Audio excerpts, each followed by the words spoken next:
As WoW players, we are lifelong MMO players, right? We're kind of tied to the genre. I've basically been playing WoW now for 20 plus years, since 2005. Man, shit.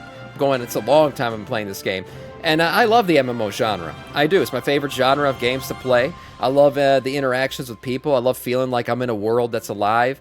And it's something I enjoy. And yes, my favorite MMO is World of Warcraft. Shocker. But MMOs have changed, and why that's bad. This is the title of this video, talking about the current state of MMOs, what has changed about them, and why everybody loves to hate them. Let's see what this is all about here from Theory-Wise. Doesn't it seem like everyone hates MMOs? Even the most popular MMO feels like it hates itself, constantly trying to rewrite what it means to even be an MMO, finding novel ways to reduce player-to-player impact, marketing itself to people that fundamentally dislike the nature of the genre, its grinds, its longevity, and long-term commitments. It's all so strange.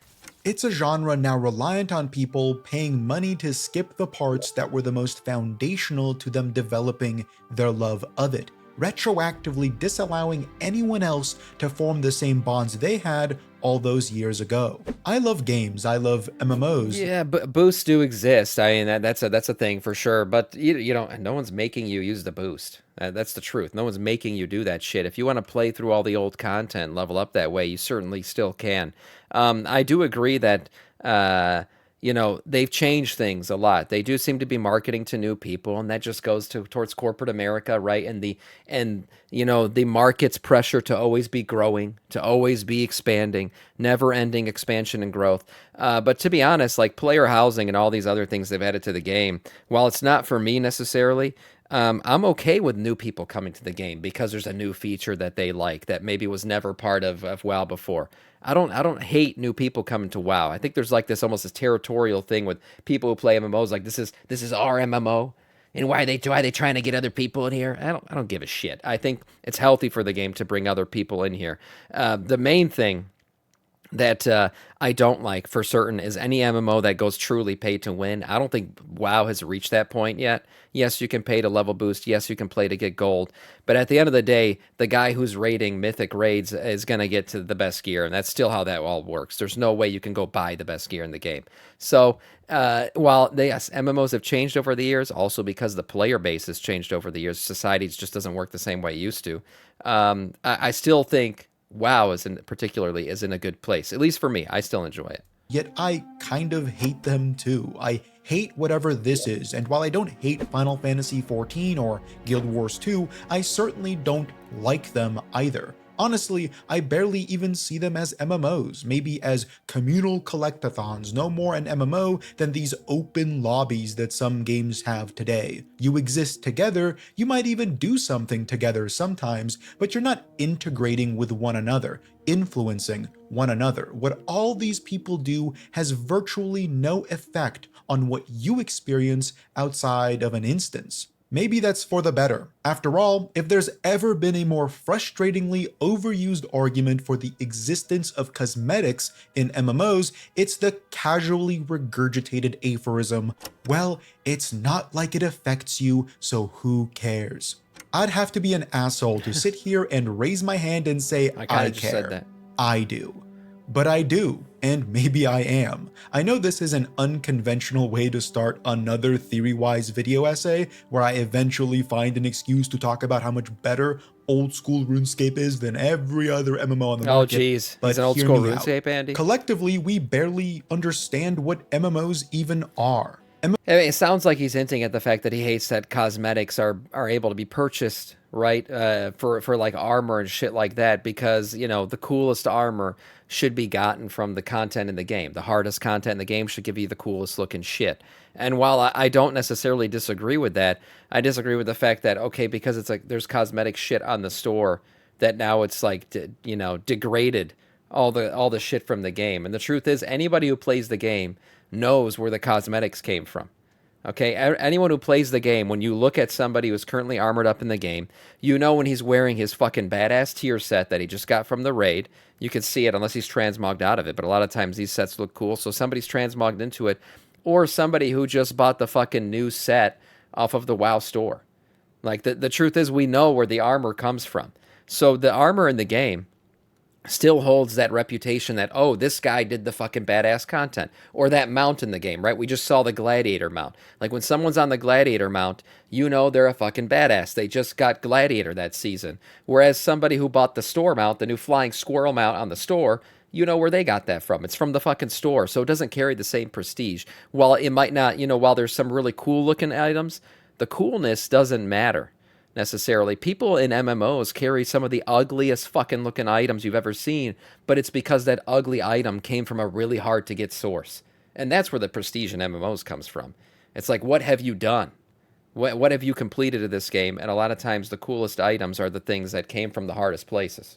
MMOs are porn. We know them when we see them, except when we don't. Because when I see Destiny 2, I don't think MMO, I think Call of Duty World War II loot box hub area. Maybe that's my bad. So to ground what I'm going to try and talk about during this video, what are MMOs? Most reasonably, they are persistent and persistently evolving overworlds that are inhabited by hundreds if not thousands of people simultaneously. They are defined by their continued existence after you log off. You can buy mythic raid carries and cutting edge as well. Yeah, but that's not the design of the game. That's not the game's fault. Okay, that's just people fucking being degens getting carried through content. There's nothing really you could do about that. I mean, yes, you could try to take down listings on like group finders and shit for carries, but at the end of the day, I mean, being carried through content because you pay for it with gold is not really pay to win. That was never the intent behind gold in the game. So that is what it is. That's just a societal thing. Here's where I want to posit an even more esoteric definition. MMOs are defined by impact. Not your own, but rather everyone else's. I don't mean that in the Minecraft sense where the world can be terraformed. I mean something grander, impact that affects you, your perception, and your motivations. How the people around you, whether you talk to them or not, fundamentally change your understanding of the game you're playing. How they motivate you to continue playing. That's what makes MMOs conceptually multiplayer. In a literal sense, you inhabit a world with other people. But when something is conceptually multiplayer, there needs to be a spoken or unspoken cohabitation and collaboration. I say unspoken because I don't think an MMO needs to have a focus on group activities, just collective collaboration. And that can be broad as hell too. We're talking open player economies where one person can buy out all the raw chicken and structurally upset that market for a couple months. I'm talking how one person can swagger into a zone wearing the best in slot gear, armor, weapons, whatever, and cause every other person within that zone to start peacocking in an effort to seem cooler. What that person just did has affected you psychologically. Literally, you can just move on. But whatever happened there in that one space in the overworld. Some people say that transmog killed that, right? That feeling of somebody standing in a city looking at the coolest fucking armor because they have the newest shit, the badass mythic tier set, right? Like that, those iconic moments don't really exist anymore. And while that is kind of true, transmog has, slightly killed that off. You also got to remember, most of the time in expansions, we just looked like fucking clowns running around. Our armor was so disjointed, everything just kind of looked ridiculous because you're wearing 17 different pieces from 17 different places. There is some, there's some, I don't know what is it, cuteness or nostalgia to that too for me. But at the end of the day, I don't think anybody, I think the majority, I would say even the most hardcore classic Andes, a lot of them would admit, yeah, transmog is a fun system to interact with. It is. It's something that keeps a lot of content evergreen. You always want to go back and get certain items and things just because you want to be able to transmog to it. I think the transmog system overall is a win for sure. It did, like I said, slightly diminish the the guy standing in the city with the coolest new gear, but you could still do that. You just fucking transmog into it, or you keep it untransmogged. At the end of the day, you're just giving people the option to wear the armor that they want to wear. Is the beating heart of the MMORPG. Everything else is fluff. You look like shit with all random of the stuff, systems that I've talked about on this channel are great, but they are only great in service of that singular thing, a drive to keep playing motivated by other people. Today you can expect people to see their myth gear and eye level, which is the same meaning. That's true. Like, while like the look of the gear used to be a flex, right now it's like your item level's a big dick flex, right? You see somebody queue up and they got the freaking massive item level. They're like literally capped out on what you can get that season. Yeah, that guy literally just dropped his dick on the raid, right? Everyone's looking at him like, oh shit. And then there's still the prestigious moment of popping into a raid or something and just literally wrecking on DPS, just like out DPSing the entire raid by a wide margin. That's still a big dick moment. There's still plenty of big dick moments in the game. And like I said, one of the last bastions of big dick moments still is like those really hard to get mounts, like that mythic mount, right? When we did the transmog contest, you remember when the winner of the contest eventually, she got on the freaking mythic Mana Forged Omega raid mount. Yeah, we all looked at it. We were like, damn, that's such a freaking bad. We know where it came from. There's still plenty of flex moments in this game, no doubt. They're just a little bit different than they used to be. People. One of the saddest iterations of the MMO today has been how players and developers formed a reliance on each other's lack of influence. The less another person impacts your moment-to-moment gameplay, the better. And the reasons for that are the same in perpetuity. You, or I, don't want to spend a hard day at work only to come home and be griefed by a dick ganking people in Stranglethorn Vale. I just want a quest. Again, to address the WoW token equals pay money to win. At the end of the day, to win with the WoW token gold, you cannot simply purchase the best shit. You need to interact with people who have grinded shit out in the game themselves to carry you through that content to get that shit.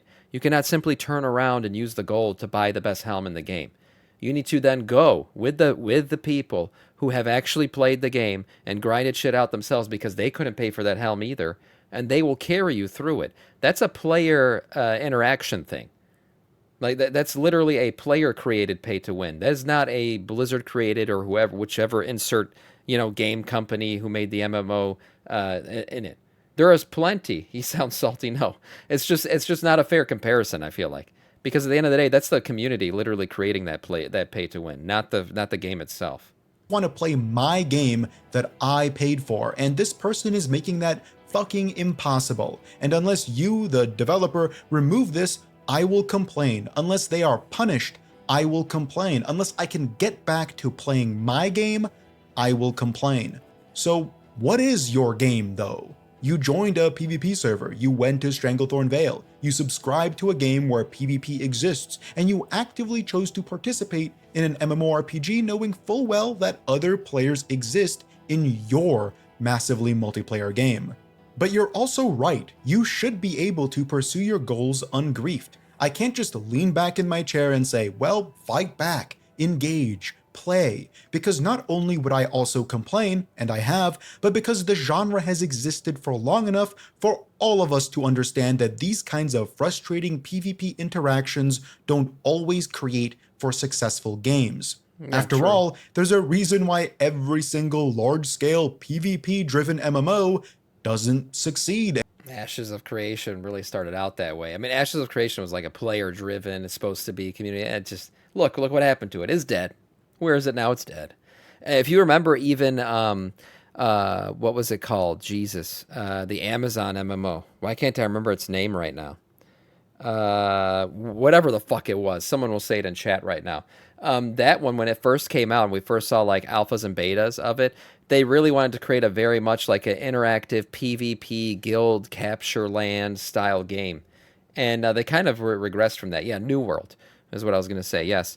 They pulled away from that because they realized like putting that much pressure on the players to kind of carry the game is not the best idea Anymore. But if you want to, consider the sponsor of today's video, boot.dev. If programming interests you, if earning 6 figures as a starting salary seems kinda neat, then boot.dev might be exactly what you're looking for, as it's a platform that teaches you to program, but it does so by replacing boring, dry courses with things us nerds love. RPGs. Earn achievements, experience levels, collaborate in community events, do challenges, and be rewarded with a firm path to a brighter future. Yes. For your knowledge and for your wallet.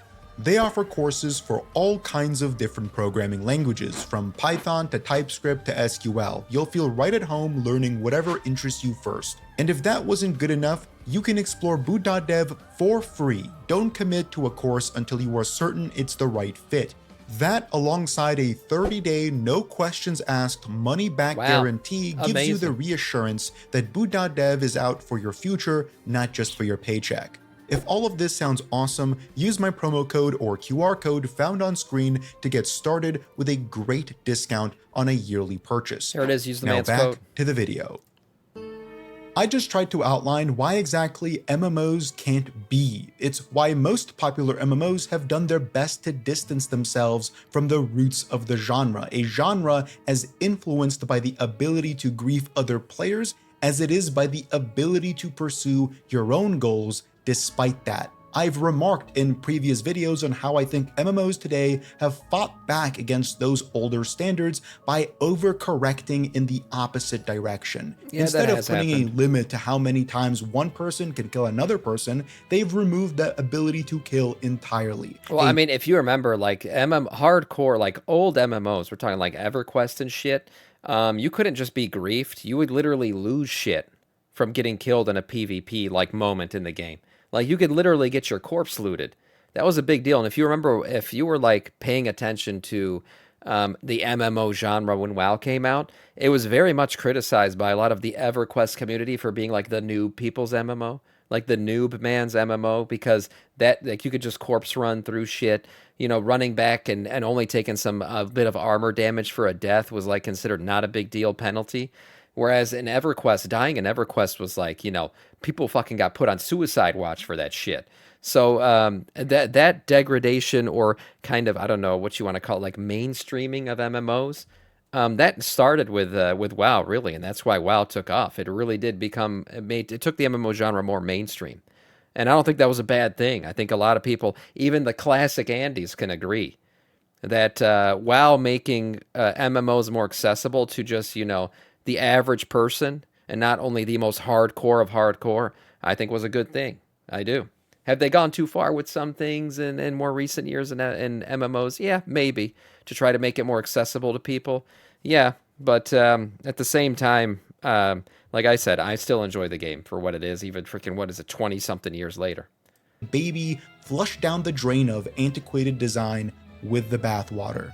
All of this isn't helped by the fact that before, connected server-wide communities helped punish griefers, gankers, cheaters, ninja looters by excommunicating them. And MMO isn't just about PvP. No, I agree, but I think a lot of people considered the immersion of an MMO, well, part of it was that if you were a big dick Andy walking around with the best gear on, that you should be able to just slaughter anyone in your path, and people should fear you, basically. Like, that was part of the fantasy of an MMO and getting geared in MMO. And when Blizzard came out with WoW and kind of took that fantasy away, because at the end of the day, you're not really penalized for dying, some people said, well, that's not a true MMO.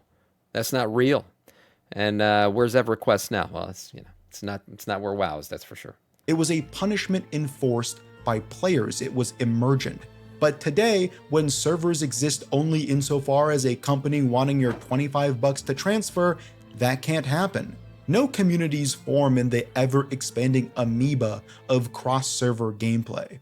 What's frustrating about this too is that unlike other genres— I do also agree with that. The cross-server thing, okay? When I first started playing WoW, you really did know the best players on your server, even if you never interacted with them. Even if you never like got to know them as a person and was in a group with them or anything, a lot of times your server community, you did know who like the griefers were on the other side. You know, like I've told the stories of Broadzilla back when I was on Shattered Hand and we were doing Isle of Quel'Danas and, you know, questing to get our gold, me and my buddies. This guy was a fucking druid, a Tauren druid who just griefed all the time. That's all. I think this guy literally didn't do anything else all day. I don't think he knows he's a fucking living legend, because we talked about him all the time. This guy just fucking ganked people all day on the Isle. That's all he fucking did. And how did we know him? Because this was before cross-server shit. It was a much more tight-knit community. You knew the people on your server. You knew that fucking paladin named Palabarby. I remember that person. who had they had the judgment set and they were a fucking badass and everyone knew that. And that kind of disappeared when you went more cross server and all that shit. Now, was that necessary because player population dropping off and shit? Yeah, but I just wish the major solution for me would be just go mega server. One server for everybody. I always thought that would be the fucking coolest thing to have everybody in one place. And I understand the limitations of technology involved with that right now, but maybe that'll change one day. Whereas in today's gaming space, MMO fans have a much stronger connection to their individual game. Memories formed from childhood, and for as obvious as it is that their favorite MMO is a shallow facsimile of what it once was, it's better than nothing. For as much as I criticize that group of people and their favorite game, I also empathize. They are still inhabiting the kinds of connections fostered by the genre. MMOs are driven by commitments that are undercut by player desire. In other words, I wholly oppose the idea that you should be able to look like whatever you want in an MMO. I know that sounds like it came out of left field, so let me explain. Looking like whatever you want is often the argument for transmog, cosmetics, the great cosmetic landfill that forms in every game that becomes a collectathon to sustain a need for constant content updates without the effort of designing novel systems. I should look like how I want. Why is that bad? It's not bad, it's game ruining. Aren't we just full of contradictions today? I think it's a bit dramatic. In a roundabout sense, you should never be fully content with how your character looks like in an MMO. That's what pushes you to continue playing. It's a motivator to go for that final set piece to complete a look. It's a visual reward as much as it is a statistical one. While the statistic rewards may still exist, the visual reward and its associated visual progression has long since died. That argument feels untenable, though. I don't totally agree with that. What does he mean? It's just because you're progressing to get that fifth piece of that set that existed 3 years ago doesn't make it any different than going for the current set because you want to fill out that cosmetic and look cool for that reason. When he says, "Oh, you should never have like the perfect look," what did a person in Classic WoW with a full Judgment set had? They literally had the perfect look. I think everybody could agree that guy was done. He fucking completed his mission. He's the most badass looking person in the game. I don't think that existed in Classic and it still exists today. It's just today you might not think the best look is the current set. That's it. But chasing the old set is an adventure in and of itself. Because I can say that, and I have, and immediately get dismissed by someone who responds with, "Why does what I look like prevent you from enjoying your own visual progression?" The answer is simple, and I think we collectively, intrinsically understand it. But it's an uphill climb to reason because it makes you come off as a douchey buzzkill. Because what you wear does affect me. If everyone had a Lamborghini, then no one would want one. Cosmetic overrides are like Lamborghini's engine swapped with Honda Civic 4-cylinders. While the experience of actually driving isn't nearly as exciting because it's a Honda Civic 4-cylinder, in other words, your stats still suck, you still get to retroactively obliterate the prestige of having a Lamborghini regardless. That look is no longer one aspired to by anyone. I still don't. I still don't agree with that. Because I still think the where you got the armor from matters. The prestige of where the armor came from matters. Where the item came from, where the mount came from. And anyone who plays the game at a decent clip understands where things came from. So that prestige still exists. With his Lamborghini comment, I mean, it's like the guy who drives the Lamborghini that was wrecked, right? He buys a fucking salvage title from 20 years ago and he's driving that old Lamborghini. Does not carry the same prestige as the guy who's driving the new one. Now there's collector's Lamborghinis, right? Really old ones that are really rare and hard to get and can no longer be gotten, right? Just like some really old items in this game that can no longer be had. When you see that one, that still carries a lot of prestige. But like everybody, if everyone was driving around in a 20-year-old Lamborghini and then the one guy has the fucking brand new one that's completely badass and tricked the hell out and is expensive and hard to get, that guy still has more prestige than everybody else, even though everyone has a Lamborghini. A buzzkill argument, right? It's so reliant on subscribing to artificial scarcity, communal perceptions of wealth, individual enjoyments perverted by external values. It comes off as Invincible shallow. equals Why Lamborghini. do I care so much about how I look as to no longer see any value in what is objectively a cool? I think like a collector's edition Lamborghini, older one, would be like a Gladiator mount from season 3 or something. Like everybody recognizes, even though it's old, that it still carries a lot of prestige because it's rare. It had to be gotten at a certain point, can't be really gotten anymore. Whereas like just running a mythic raid that automatically drops an a mount from way back, if everybody has it, it doesn't carry the prestige anymore. Looking armor set just because it's so readily obtainable via a cash shop or whatever else. Yeah, but nobody thinks these armor are cool. Like they might look cool, but nobody really adds prestige to WoW store items. That's what I'm saying. The prestige in the game still exists. It's just as even though there's cool looking items from the store, they don't carry any prestige. They just look cool. That's it.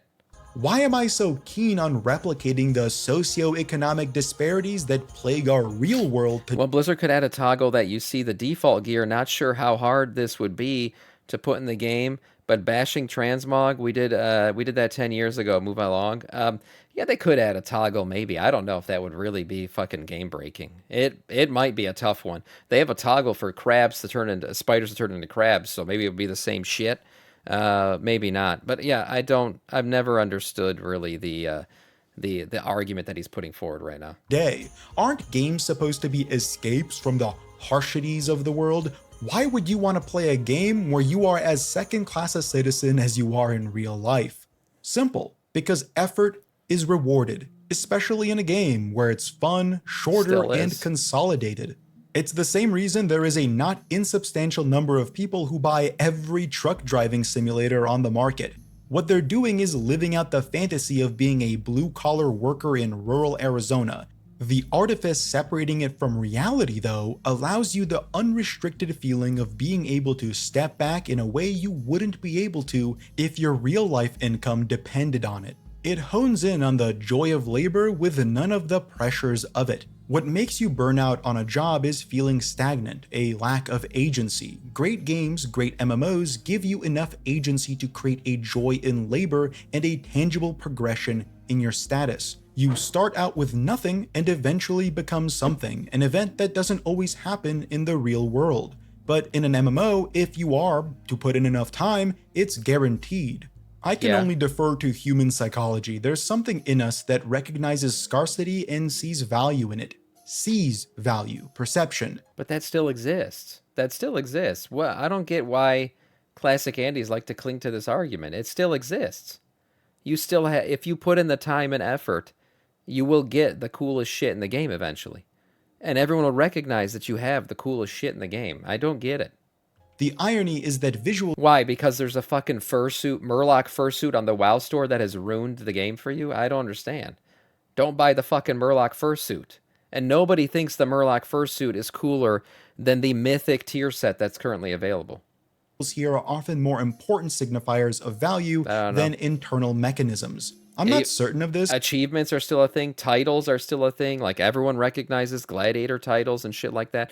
And I go back to that example all the time because that's still a very hard thing to achieve in the game. But the older I become, the more I'm inclined to think that selling player power on a cash shop is just as malicious, if not slightly less so, than visual excellence. How's that for a hot take?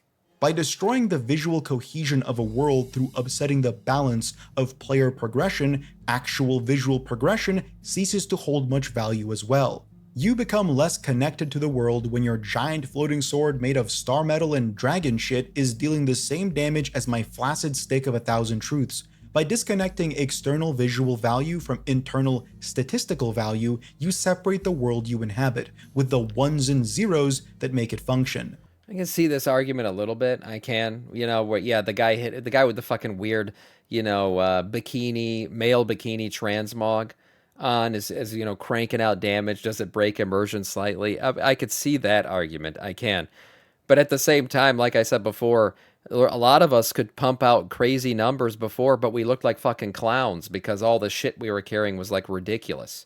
And prestige not doesn't necessarily mean the coolest looking shit because like I said, there's some really old items in this game that absolutely look like fucking trash compared to some of the new stuff right now. But when people see that old item transmogged on the person and they know where it came from, they're like they it still carries a badassness just simply for the fact of what it is, not because it looks the coolest, but because of the journey the person went on to get that thing. So there's two different connections to items. Yes, there is the visual aspect of it, but there's also just knowing what it took to get it. Counterpoint, it's a world. Weird people exist. Yeah, we're weird shit. True. Also true. You shatter the believability of the world. It's like getting mad at a rich guy, right? Who's like filthy rich, but he's wearing like, I don't know, a Costco sweater and the sweatpants, right? And you're like, why is this guy wearing that? He should be wearing Louis Vuitton and Gucci. How am I supposed to know he's rich? The fuck? It's kind of that kind of goes almost to the same argument there. We're like, you're supposed to be, society is determined that you should be looking rich if you are rich, and it's just not the case, right? Somebody could totally be wearing a fucking clown outfit and be a billionaire at the same time. Whatever there is left of it, and you're left reaping the benefits It's of almost more looking like realistic whatever now. you want in a world that functionally has no value anyway. Values are grounded. They aren't individually determined. They are externally identified and individually Conan wears a loincloth and kills everybody. True. justified. You Pecks cannot out. separate the truth of value from your own subjective understanding of it. If everyone sees a table right there and you pretend to not see it because you value subjective perception over objective agreeance, then you're seen as delusional and treated as such. That's a bit In dramatic. an MMO where we are commingling with gods, i.e. our developers, we do have that separative power. We can make that table disappear, but the end result is still as damaging. By separating the objective from the subjective, we cease to develop tangibility. Things start to lack meaning. You can boil down the core of every boomer's criticism of the modern MMO through that position. Things don't have meaning because they aren't visually cohesive and externally recognized. It's not that you lack time to play, but rather you are more conscious of how much time you're wasting by playing. That's not only because of cosmetics, but it certainly isn't helped by them. I will eventually make an entire video on cosmetics where I will drum up many of these points again, but in a more fleshed out way. But for the purpose of this scattered topic, this is just one facet of many. MMOs don't really ask for your time anymore. These non-existent commitments of today, the seasonality that I've railed about in many of my videos, are part of why so many modern MMOs aren't able to bring in new players. They keep their existing ones because those are already committed individuals, but new players can't develop those pre-existing feelings and connections because, as ironic and sad as it is, many of the players today that play the current iteration of whatever seasonal MMO you want to think of developed their love of that game when it wasn't as seasonal. It's such a truly bizarro version. Yeah, but like the truth is, if like seasonality is almost like designed. Yes, there is a money making aspect to seasonality, but at the same time, just players, the player base has gotten so good at games that seasonality is almost required to keep them busy. Like there's if classic WoW came out today, and we did see on the classic re-release, right? People finished the game in like a matter of weeks. Like literally, the people running around with sulfurous and shit. Everybody had it. Everyone had already killed Ragnaros. If that game came out today, and literally the entire MMO was completed in a matter of weeks, and the hardest gear was gotten by everybody, which, by the way, no more prestige there. Sulfurous, everyone fucking has it. The game would be criticized for having no end game. Like, just relabel it. Don't call it Classic WoW. Literally come out with a game at the same difficulty level and the same end game and no seasonality whatsoever, and put it out there. And I guarantee you, all the Classic Andes who currently, rave about Classic being the best game ever, while it did have some of the best experiences and world building ever, I totally agree with that. They would all criticize this new game for having no end game. They'd be like, well, there's no prestige in this weapon because everybody has it. I mean, everybody has it because players are just that much better at the games now. This is we were like freaking taking baby steps back when Classic WoW came out. A lot of us just sucked at the game, and that was what prolonged the end game, was we all sucked. That's the truth. Now with the internet and guides and all this other shit, everyone can get everything. And so without seasonality, I don't know what you would do. I just feel like nothing would ever last. The entire end game would just be broken after a couple weeks. There'd be nothing left to do in the game. So yeah, I feel like seasonality. While I agree there is a money making aspect to seasonality, no doubt. Um, it's almost necessitated by the fact that players have just gotten better at the game. Of unintentional gatekeeping. I saw this tweet by a well-established creator in the World of Warcraft space, someone I know has been playing the game for decades now, where they remarked about how players have gotten old, and that's why they don't have the time to commit to an MMO that is asking them to play for longer than a couple minutes a day. I believe it was in relation to having longer dungeons like those that existed in vanilla in 2004. I thought that was so funny because this person was an adult back then too. The argument that adults today have less time to play an awesome game is not only not true, but it has never been true. Adults played MMOs in 2004. They were the majority demographic. They played them during the housing crisis. They played them during recessions as much as kids did during recess. It's also not true from a gaming. I mean, but there's two different kinds of adults. Like the images he's showing right here, these are all what I would consider to be young adults, right? These people don't necessarily have kids. They also probably have a job that's very much not not tied to paying off your mortgage or whatever it is. They're very much responsibility-free adults. Look, I mean, every image he's showing here when he's saying adults, these are all very young adults. There's a big difference between being a 40-year-old or mid-30s-year-old adult with a wife and kids and a job and all the other shit going on in your life versus what would also be considered an adult, a 28-year-old. Which is what, honestly, the age range that all these guys, all these people look like they're like 25, 27, 28, 32, like around that age range, where, yeah, you haven't picked up all the responsibilities of life yet. You just got adult money and you got time. That's a difference. During recess. It's also not true from a gaming landscape. People are playing more games today. Where are they now? Yeah, I guarantee you a lot of these people are not playing WoW right now. Than they ever have. It's the most popular medium on Earth, which wouldn't matter if games today were, say, shorter, but they aren't. They're long. None of them are balding. That's a big problem. All WoW players are balding at this point, so it's as you can tell already, that's a big change. Somehow the 100-odd-hour Elden Ring sold 30 million copies, but God forbid retail WoW have a leveling experience that lasts for longer than 1/50th that time. Really? Yeah, it's two different genres of game. Elden Ring, it doesn't matter if it takes you 5 years to complete the campaign. You play at your own pace, right? So the adult with all the responsibilities of life can log on to Elden Ring every day, progress a little bit, and there's no pressure to keep up with anything. There's no end game. You're playing through the campaign. An MMO doesn't work that way. While the leveling is a great part of the journey, it's not the main goal of an MMO. The main goal of MMO is getting to the end game and then getting the best gear in the game. And that's time gated. There's an end to that because there's going to be a new end game soon. And you're just going to continually fall behind. You can't fall behind in Elden Ring, is my point. You can't. You can fall behind in an MMO if you're not grinding that shit out constantly based on the old way MMOs were played. 30 million copies, but God forbid retail WoW have a leveling experience that lasts for longer than 1/50th that time. Really? I'm not convinced. The better argument here is that adults don't have less time to play, but rather there are more games to play, so you just want to spend less time playing any single one. That's fair. There's also an I still aspect don't of see that it as a to it. justification to destroy the core of what Although I makes us disagree with connect the with an adults thing MMO again. though. Our connection to the worlds of these games aren't dependent on the stories told in them. That should, at this point, be well understood by most people who play video games. You do not need to have a good, interesting, well-written linear campaign to find yourself immersed and enthralled in an incredible world.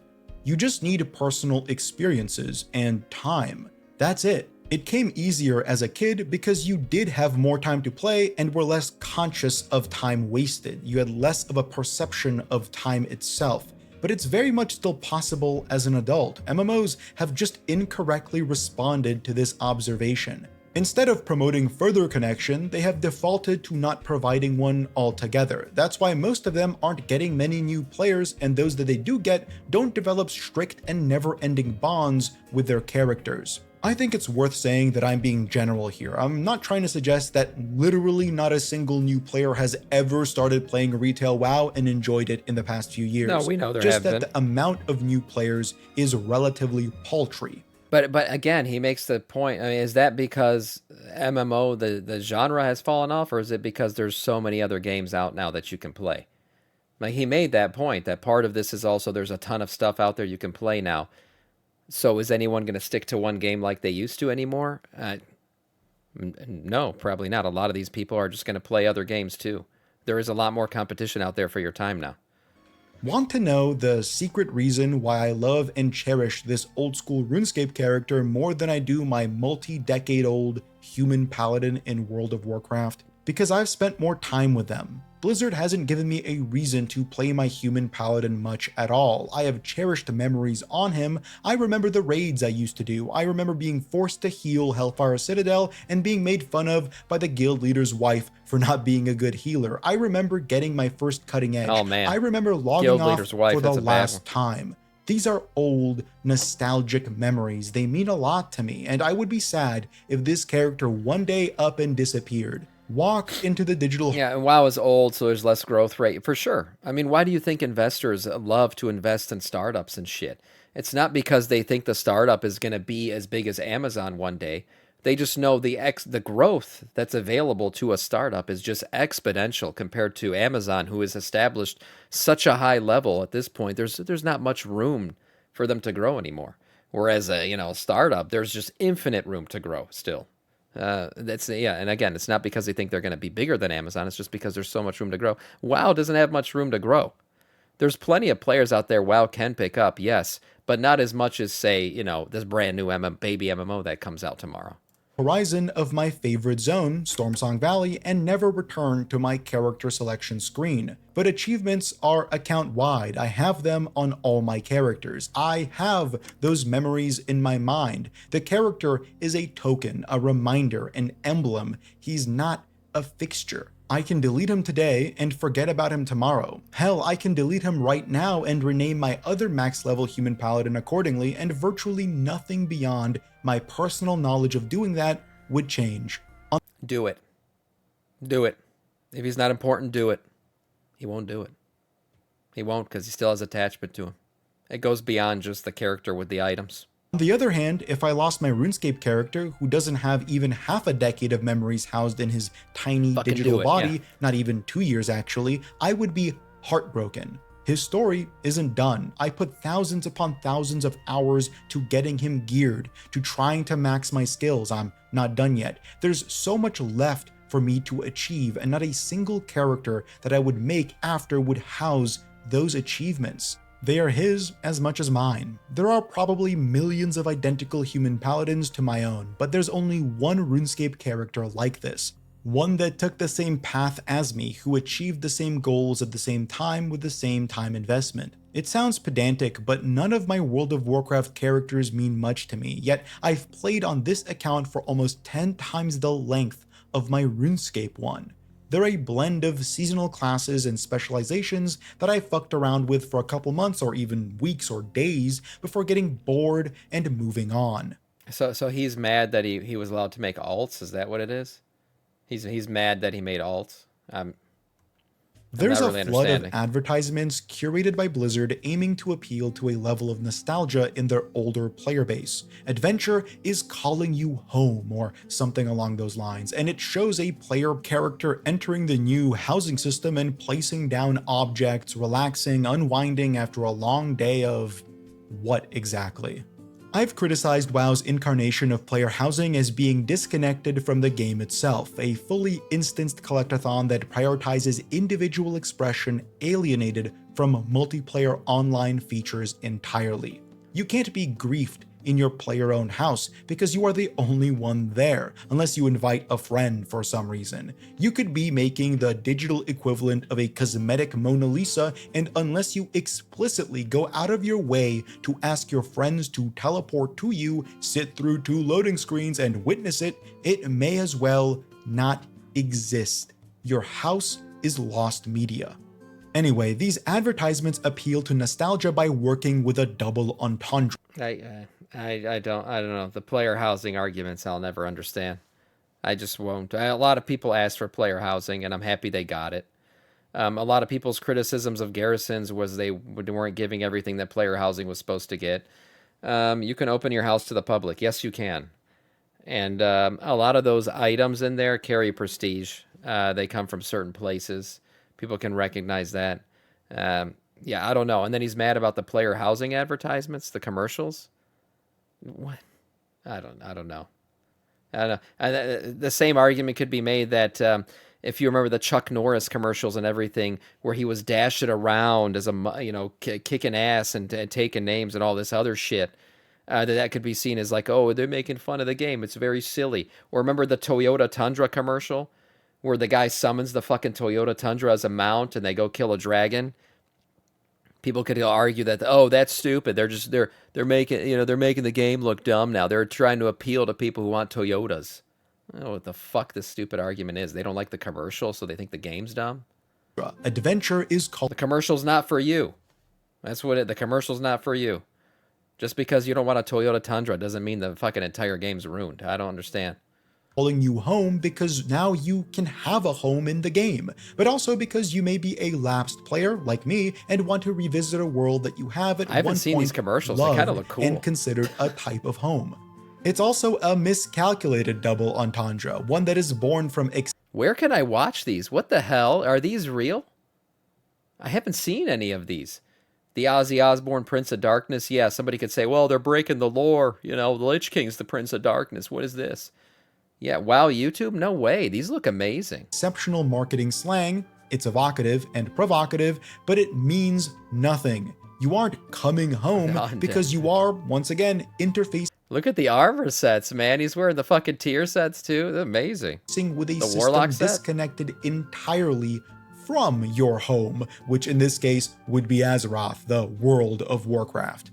The real home, the world, is also not the one you left all those years ago. It's flitting, it's seasonal, it asks you to create alts when you run out of content, which if you want to play for more than like an hour a day, you will. It's a Well, go play Classic. Go play Classic. You're gonna run out of fucking content. And what do Classic Andes do when they run out of shit to do? Because Classic is a very easy game to play at this point. They make an alt. I don't understand what the fuck this argument is. I don't understand. Yeah, Warlock tier 5 set was great. It's always been great. I don't know. collectathon. The content in this case is collecting cosmetics and their associated recolors and then waiting for your weekly chance of getting an actual piece of gear. Adventure in these ads is framed like a character-specific journey. You see what are supposedly player come make inserts, videos slaying like this monsters because they're and out of getting stuff to do, awesome yeah. loot. Like in this ad with this Overwatch character. Right, they replay Classic in 100 different community-made ways to add content to the game because the truth is, there isn't enough content to continue to play Classic. It runs out. Looking blood elf using a golden crown like a stand for her tea kettle. But you won't do that. It's provocative, it gets the people going, but it's meaningless. Houses in WoW are cosmetic by intent. You can't make tea and relax because there's no such thing as relaxing in the scope of the game. There are no systems that would ask your character or you to relax, figuratively or literally. There's rested XP. I mean, that's technically that's a work in where you get rewarded for relaxing. I'm just saying. To people who want to roleplay making tea in a player-owned house that doesn't involve tea. You're not making tea, and you certainly aren't making lonely memories. But let's say you So he's mad that we can't drink tea in the game. Like there's no reward for drinking the tea. are making tea. Wow, your character is so tired and British, I guess. What did the adventure that made them that way involve? The overworld is dead. There's nothing to relax from because the game itself, other than its top-end rating and Mythic Plus systems, doesn't ask for any level of effort or time from its players. What are you, taking a vacation from your vacation? It doesn't even fit thematically. And yet, all of these criticisms are equally meaningless. People like the housing system a lot. Sure, there are the odd Yeah. buzzkills like me who point out just how hollow, empty, and antithetical to a multiplayer RPG the entire thing is to ourselves, but this is what the existing players want. The people who had enough time to connect to the game back when it still demanded time are now able to integrate their pre-existing connection through further systems like the player-owned house. But new players, by and Oldies can't play high-end Mythic Plus, so they just get salty. Maybe. I can't play high-end Mythic Plus, and I still do it anyways. Fuck it. large, won't. They What's can't. up, Nia? Better yet, how is it that we're too old to spend 2 hours sweating through a dungeon with a group of players, forging bonds through blood and clashing steel, but what we do have time for is utterly meaningless self-expression in a padded room?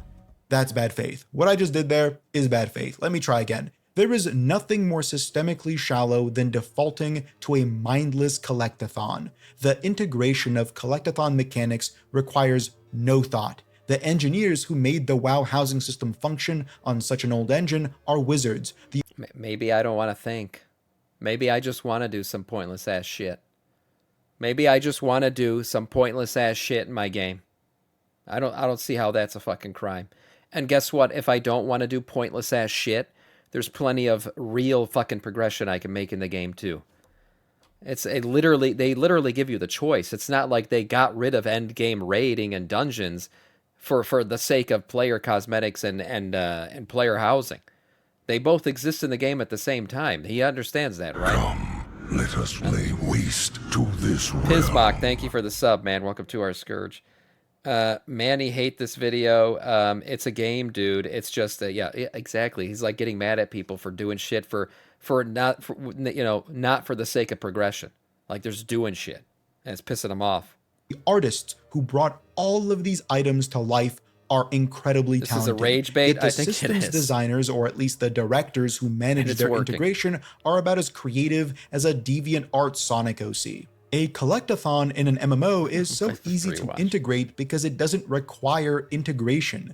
Systems like cross-pollinated skills that feed into one another in interesting ways, items that may upset the economy or sustain it, new bosses that create alternate routes to gearing all require a level of consideration from the designer. How do we implement a feature like this without upsetting the carefully made balance of our game? How do these new features augment the game? If they do they make it better? A cosmetic collectathon though, it doesn't matter. It changes nothing from a systemic angle. You are doing the exact same thing you always were, but now a piece of UI pops up to tell you you've earned a housing item. It's wonderful for monetization. It adds a kind of reward for doing course it random is. nonsense, but there goes that cosmetic landfill growing 4 sizes overnight. Man, isn't it just so easy to design This guy's reward angry. space when the rewards are intentionally about something. intangible, It's not WoW. housed in an instance of an instance of an instance? I've spent a large portion of this video ranting about cosmetics, and I haven't even released my video on cosmetics yet. When I say that people hate MMOs, what I mean is we all have a troubled relationship with the genre. Stealing says Midnight feels, I don't know, feels like season 4 of The War Within. I don't know. I've been enjoying Midnight. I mean, yes, there's some continuity in the story and everything, so it does feel like a continuation of The War Within. But I actually feel like Midnight feels much more proper WoW than The War Within did. The War Within felt like a weird, like pre-season deviation from the story, trying to get things tied back up. Now I feel like all the lore characters returning. We're back in Silvermoon. I feel like this is more proper WoW. Anything requires time to breed investment and connection. we The talk about your MMO hairline? most No. of all. Yet there's this odd situation happening where MMOs have become too accessible, too smooth and frictionless, that connecting to them as a new player is just about I'm not stealing. I'm not saying you're like completely wrong, that it doesn't feel like a continuation. There is aspects of it certainly that by design feel like a continuation of The War Within. But I mean, to be fair, we haven't even gotten the first season started yet. So I don't know if we can really judge the expansion yet. They're doing something new. Well, it's not really new, but they're giving us 3 raids now in the first season. There's going to be a lot to do, I feel like. I do feel like it's going to feel fresh and fun. impossible. Tell me if I'm the only one who has ever experienced this. You finally try out that MMO everyone has been talking about for years. You buy it or download it, create your character, load into the world, and at every turn, it's like the game simply bores you. It either gives you too much information, too much help, or not enough about random bullshit. It's both treating you like a toddler and a veteran simultaneously. It's a blend of outdated systems and patchwork together new onboarding features, like a band-aid over a broken limb. Nothing feels like anything because you aren't given the time to understand what you should be feeling. Games like FF14 at least place you on a multi-hundred-hour main storyline defined by countless fetch quests, but if you really aren't engaged with the dialogue, it's like being read a bedtime story by the world's slowest reader. Meanwhile, Guild Wars 2 has a wonderful leveling experience and a harsh stop at max level, wherein your sense of progression is halted in favor of, wouldn't you know it, a collectathon. World of Warcraft may as well not even have a leveling experience, considering it takes a couple hours to quote-unquote catch up and spend the next 6 months standing around the major city looking for party members for a raid or dungeon. Did he play Classic when it was vanilla WoW? Does he not remember standing as an Alliance player, standing in Ironforge, saying you're looking for a healer for the dungeon? Does he not remember that? The fuck is he talking about? We used to do that all the time in vanilla. When vanilla was the game everybody was playing, you spent fucking tons of time standing around, dicking off in a city, waiting for a group to form. The fuck? Maybe he didn't play it. Maybe he's only played Classic. I have no idea. But that existed long before. If the Dungeon Finder has its issues, you know, there's trade-offs to every system they've added in the game. But to sit here and tell me that all you do now is log into a city and try to form up a group for something, like that wasn't the same thing happening in vanilla WoW, I don't know what the fuck he's talking about. It's the same thing. Or even better, running brain-dead overworld or old instanced content for, wouldn't you know it, random cosmetics. When do I get to start feeling something toward this game? What part of it should I feel something toward anyway? Is it the leveling? Clearly not. Is it the endgame? The gameplay may be fun, but considering everything resets every half year, it's not like my character... You know what the classic Andy argument is very analogous to? It's like, do you guys remember the first time you drove somewhere? Like, do you remember, like, it is like a 16-year-old, 15, like the first time that you got in a car yourself and you drove yourself somewhere? Do you remember that adventure? Because I do. I remember the car I drove. I remember where I went to. I got in my mom's Jeep Commander, and I drove it to McDonald's, and I got myself a fucking meal, and I went back home. I still remember that, and I was so excited for it. Okay, does that mean the Jeep Commander, that car doesn't even exist anymore? I think it fucking had shitty sales. Does that mean the Jeep Commander is the greatest fucking car ever made? Does that mean driving has now changed and it's no longer, you know, as good as it used to be? Then we need to go back to the old ways of driving? No. All that means is that was my first time experiencing that. A lot of WoW players, their first MMO they ever experienced in their life was WoW. And there's nothing you can ever do to go back to that experience. It doesn't mean driving today is not as good as it was fucking 20 years ago when I first drove a car. No. It's just that was the first time I ever fucking drove. So, of course, that's a nostalgic moment for me. Guess what? I can never go back to that. You can literally put me in a Jeep Commander today and send me on a trip to fucking McDonald's, and I'm not going to enjoy it as much as I did that first time. That's just what it is, and you'll never recapture that feeling. Today, cars are much better. The Jeep Commander is not a good vehicle. I'll tell you that right now.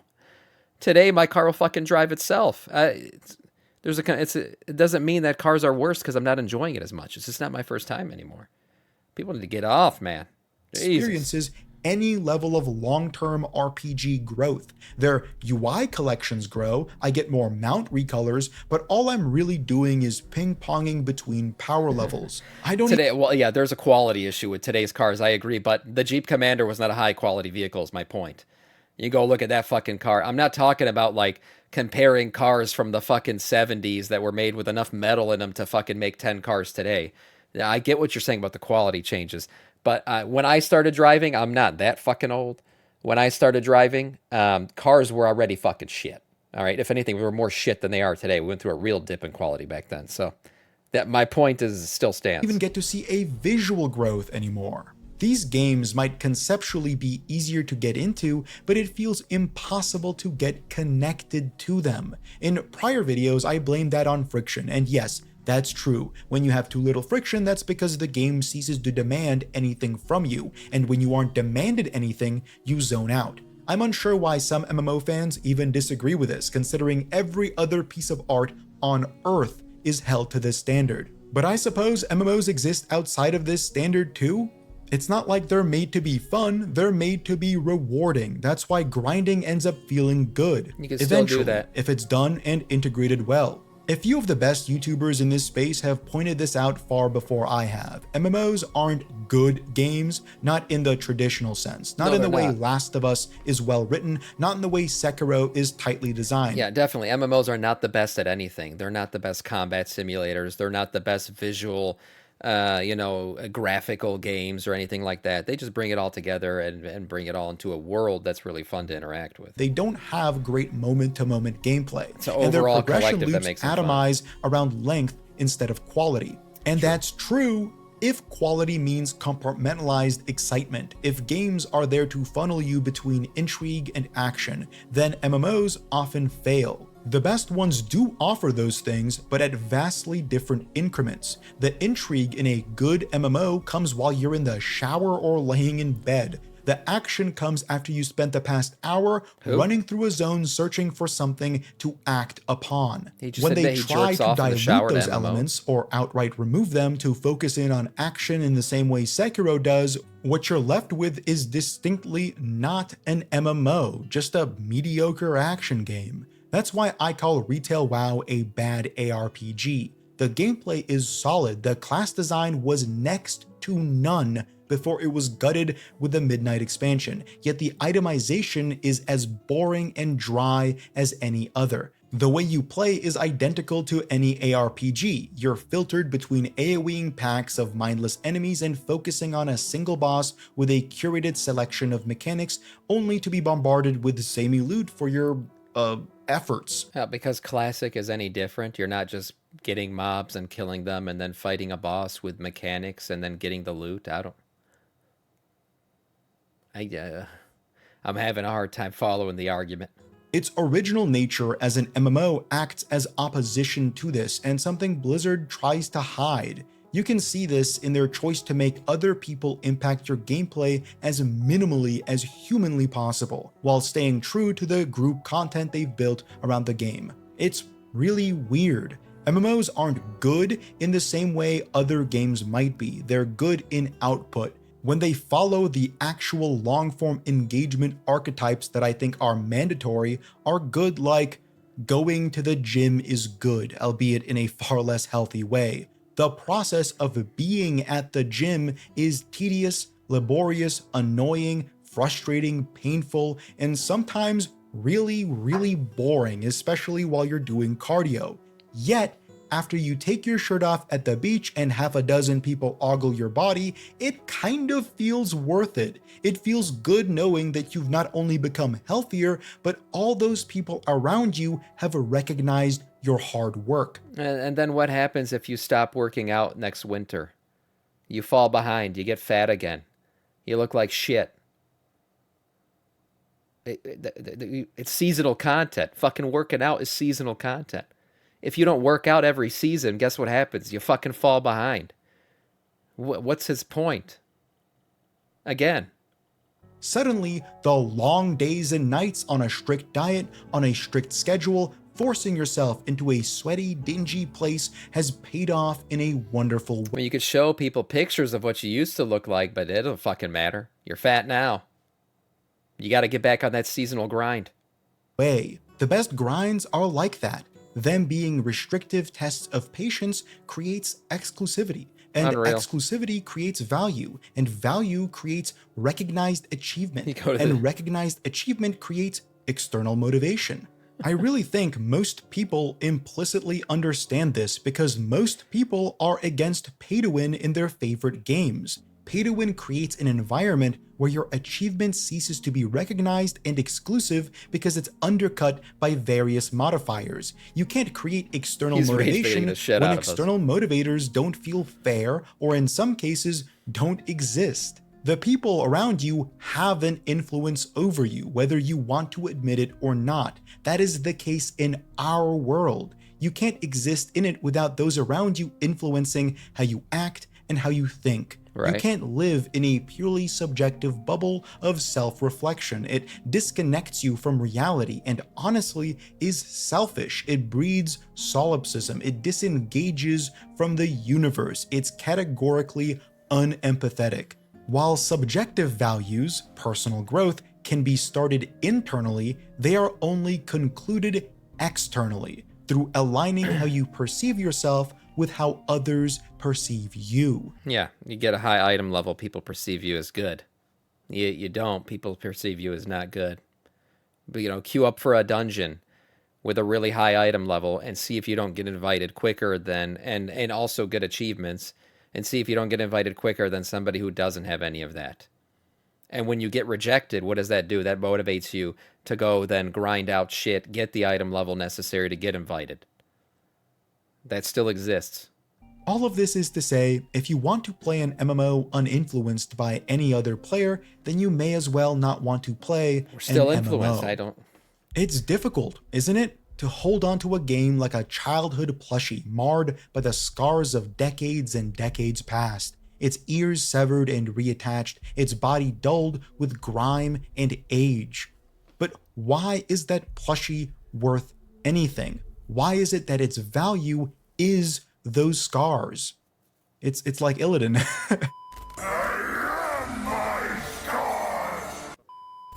The connections we develop with this genre are so Great moment. intense due to the things people now perceive as its major flaws. Time investment, grinding, complexity, and depth. I think it's honestly self-righteous to want those things to disappear because you have already connected to the game through them. You may not want to retain features that you now deem as unacceptable when their qualities have already been passed on to you. I think that the reason MMOs aren't growing anymore, despite the medium quintupling in size in just the past decade, is because we've lost those features. When these games are only curated and influenced by people who already love and play them, we start losing their most intrinsic merits. We start considering positive values as negative ones because they only exist as positive to people we no longer are. We hate MMOs, but we also love them because what we love are bonds formed through a type of hatred. And we hate because that tumultuous love has broken apart the genre entirely. It's a living, breathing contradiction. If MMOs are just a collection of long-term goals filtered through simple communal gameplay in a persistent overworld, then why are we so gung-ho on perverting that? You may be a father of 70 children and that prevents you from the kinds of long-term goals you could achieve in the past, but instead of understanding that, accepting that, or maybe developing other goals entirely, you have opted to promote a removal of long-term itself. And if long-term is why we connected in the first place, then we probably shouldn't be surprised that our most beloved, persistent world is a collage. There's nothing long-term about classic WoW. All that content can be completed in a fucking week. I don't understand what the fuck his point is. The game that he's like praising doesn't exist anymore. You can't create classic WoW today because players would be a week-long game and it'd be over. Of all the same faces.